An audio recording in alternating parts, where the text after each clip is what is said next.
सूरह मुल्क कुरान शरीफ की 67वीं सूरह है। यह कुरान शरीफ के 29वें पारे में मौजूद है। इस सूरह में कुल 30 आयतें हैं। इस सूरह में कुल शब्दों की संख्या 337 तथा कुल अक्षरों की संख्या 1316 है। सूरह मुल्क मक्का में नाजिल हुई थी, इसलिए इसे मक्की सूरह भी कहा जाता है।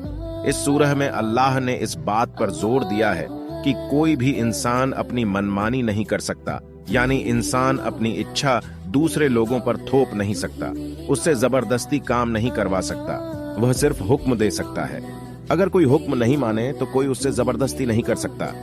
कयामत के दिन सूरह मुल्क पढ़ने से आपके गुनाह माफ हो जाते हैं।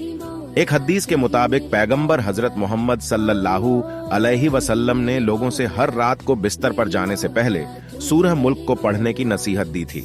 उन्होंने कहा था कि ऐसा करने से आपको कब्र के अजाबों से निजात मिलेगी। सूरह मुल्क पाबंदी से पढ़ने वाले शख्स के लिए जन्नत के दरवाजे खुल जाते हैं। सूरह मुल्क रोजाना पाबंदी से पढ़ने वाला शख्स अल्लाह की तरफ से इनाम का हकदार होगा। सूरह मुल्क हमारे ईमान की हिफाजत करती है और हमें सही रास्तों पर जाने की नसीहत देती है। जो शख्स हर रात को सूरह मुल्क पढ़कर सोएगा, उसकी हिफाजत एक फरिश्ता करेगा। वह रात भर उसे बुरे वसवसे से बचाएगा। सूरह मुल्क पढ़ने वाला शख्स कभी गुमराह नहीं होगा, अल्लाह उसे गुमराही से बचाएगा। सूरह मुल्क पढ़ने से आपकी दुआ जल्द कबूल होती है। जिंदगी में हौसला बढ़ाने के लिए रोजाना सूरह मुल्क की तिलावत किया करें। सूरह मुल्क को पढ़ने से आपका दिल और दिमाग शांत रहता है, दिमाग से टेंशन निकल जाती है और जिंदगी में खुशहाली आती है। वैसे तो कुरान की कोई भी आयत या सूरह को याद करना मुश्किल नहीं है। हर सूरह को याद करना आसान है, बशर्ते आपका दिल और दिमाग सिर्फ अल्लाह की तरफ होना चाहिए। कुरान की हर सूरह को अगर कोई शख्स दिल से पढ़ता है तो वह सूरह उसको अपने आप याद हो ही जाती है।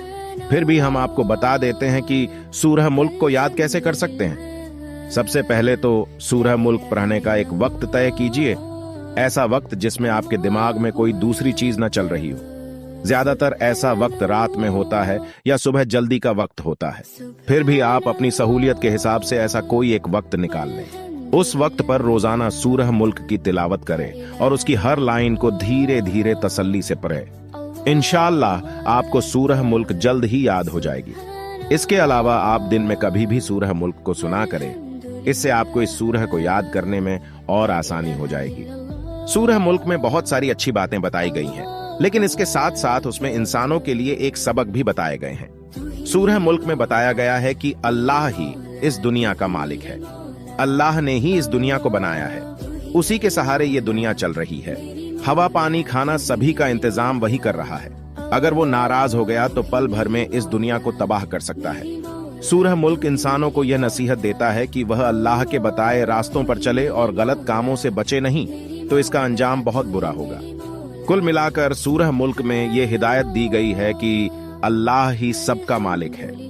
इंसानों को उसके बताए हुक्मों का पालन करना चाहिए, नहीं तो अल्लाह सब कुछ खत्म कर देगा। सूरह मुल्क में यह भी बताया गया है कि जो लोग अच्छा काम करते हैं और दुनिया में रहते अल्लाह से डरते हैं, उन्हें इनाम दिया जाएगा और अल्लाह पर उनकी रहमत बरसेगी, और जो बुरा काम करेगा उसको सजा भी मिलेगी। अल्लाह सूरह मुल्क में ऐसे लोगों को चेतावनी देता है जो अल्लाह को नहीं मानते और बुतों की पूजा करते हैं। ऐसे लोग भयंकर अजाब का शिकार होंगे। सूरह मुल्क पढ़कर हमें यह अंदाजा तो लग ही जाता है कि अल्लाह ही सबसे बड़ा है। इंसान उसके सामने कीड़े मकोड़ों की तरह है। अल्लाह चुटकी में इस दुनिया को बना भी सकता है और बर्बाद भी कर सकता है। आज हम देखते हैं कि फला जगह पर भूकंप आया तो हजारों लाखों लोग मारे गए। आप सोच सकते हैं कि पल भर में बड़ी बड़ी इमारतें मिट्टी में मिल जाती हैं। लोग कुछ ही मिनटों में दम तोड़ देते हैं। ऐसी मुसीबत कभी भी कहीं भी आ सकती है, इसलिए हमें अपने गुनाहों से माफी मांगना चाहिए। सिर्फ अल्लाह के बताए रास्तों पर चलना चाहिए।